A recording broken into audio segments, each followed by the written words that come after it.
पूरी दुनिया तो इस समय अर्थव्यवस्था पर केंद्रित है और हमारे आर्थिक सलाहकार महोदय भारत का संविधान ही बदलने पर लगे हुए हैं। मैंने उनकी राय अर्थव्यवस्था पर नहीं है। अर्थव्यवस्था में सुधार क्या हो इसका उसके इस पर उनकी चिंता नहीं है। अर्थव्यवस्था कहीं न कहीं से दे दिया है अपने कारपोरेट मित्रों के अपना हवाले कर दिया है कि ये वो उसको देखेंगे। तो ये जो राजनीतिक द्वंद्व हमारे यहाँ छिड़ा हुआ है, दुनिया इस समय ऐसे निर्णायक मोड़ पर गई है, हमको भी विचार करना चाहिए कि हमारा भुगतान संतुलन कैसे ठीक होगा और हमारा आर्थिक विकास तभी ये तब तक गति नहीं पकड़ सकता जब तक हमारी मुद्रा मजबूत ना हो, हमारी करेंसी मजबूत ना हो, हमारा भुगतान संतुलन मजबूत ना हो। तो ऐसी हालत में आप कैसे क्या देखते हैं? और ऐसी हालत में हम हमारे देश का जो हमारा सुप्रीम नेता है वो अपने ईगो को ही लेकर के फंसा हुआ है कि हमारी इज्जत नहीं हुई, हमारी इज्जत हो गई, हमारा क्या हुआ। तो ऐसा ये जो आर्थिक द्वंद्व छिड़ा हुआ है पूरी दुनिया के पैमाने पर उस पर अपने लोगों को आप कैसे देखते हैं? ब्रिक्स सम्मेलन में हमारे प्रतिनिधित्व को आप किस तरीके से देखते हैं? देखिए आनंद जी, वास्तविकता में आपका जो करेंसी है वो स्ट्रॉन्ग कैसे होगी? आपकी करेंसी स्ट्रॉन्ग होगी अगर आपका एक्सपोर्ट बढ़ेगा। दूसरी बात यह है कि अगर लोग आपके देश में इन्वेस्टमेंट करेंगे और आपके देश में आएंगे, टूरिज्म आपके यहां बढ़ेगा और जो आपका डॉलर का इनफ्लो है वो बढ़ेगा या फॉरेन करेंसी का इनफ्लो बढ़ेगा। इनफ्लो तब बढ़ेगा जबकि आपके देश में अच्छी एजुकेशन सिस्टम होगी, अच्छा मेडिकल टूरिज्म होगा, अच्छी इंडस्ट्रीज का इन्वेस्टमेंट होगा, जिससे डॉलर्स का और फॉरेन करेंसी का इनफ्लो बढ़ना चाहिए।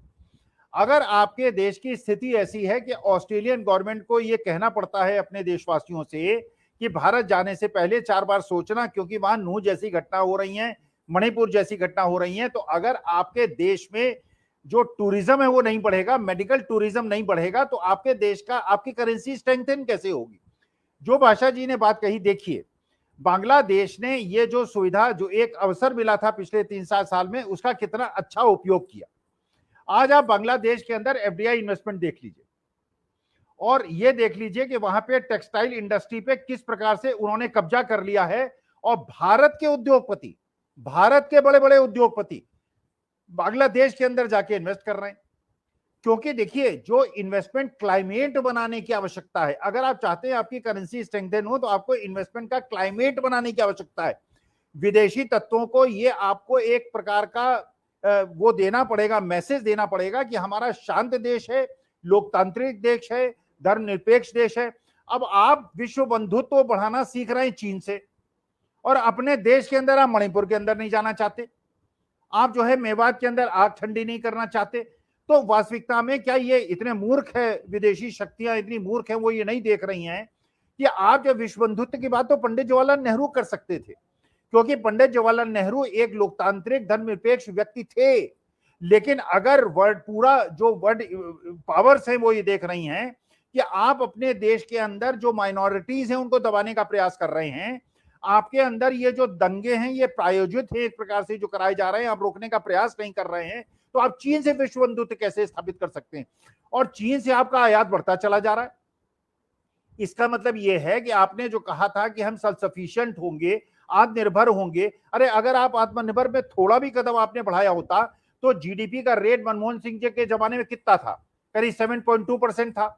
आज कितना है? आज आप उससे करीब 1.5% नीचे हैं, जबकि आपके ऋण बढ़ रहे हैं। ऋण बढ़ने के साथ साथ आपका जीडीपी की ग्रोथ बढ़नी चाहिए थी, जीडीपी की ग्रोथ कांस्टेंट है, बल्कि घट गई है। आपके विदेशी ऋण बढ़ रहे हैं, केवल इंफ्रास्ट्रक्चर पे खर्च कर करके आप जनता को दिखा रहे हैं कि हमारा इंफ्रास्ट्रक्चर बहुत डेवलप हो गया और उसमें विदेशी ऋण उठा रहे हैं। तो देखिए, ये बहकाने वाली बातें नहीं होनी चाहिए। विश्व बंधुत्व की बात तब होगी जब देश के अंदर देश बंधुत्व की बात होगी। हमारे देश के अंदर जब तक धार्मिक, जातीय प्रेम, सद्भाव, मोहब्बत नहीं बढ़ेगी, जब तक ये विद्वेष की बात नहीं खत्म होगी, तब तक मैं इसे मूर्खता मानता हूं कि आप चीन से, रूस से, अमेरिका से ये कहें कि let us come together and grow the world forward, जब आप अपने देश के अंदर वो नहीं कर रहे हैं, जब आप छोटे पत्रकारों को जेल के अंदर बंद कर देते हैं छोटी छोटी बात कहने पर, जब आप इतने ज्यादा टॉलरेंट नहीं रह गए हैं कि आप किसी भी प्रकार के लोकतांत्रिक अधिकारों के जो उनका एक प्रकार का प्रस्तुतिकरण है उसको सहन नहीं कर पाते, तो आप चीन से दोस्ती कैसे कर लेंगे?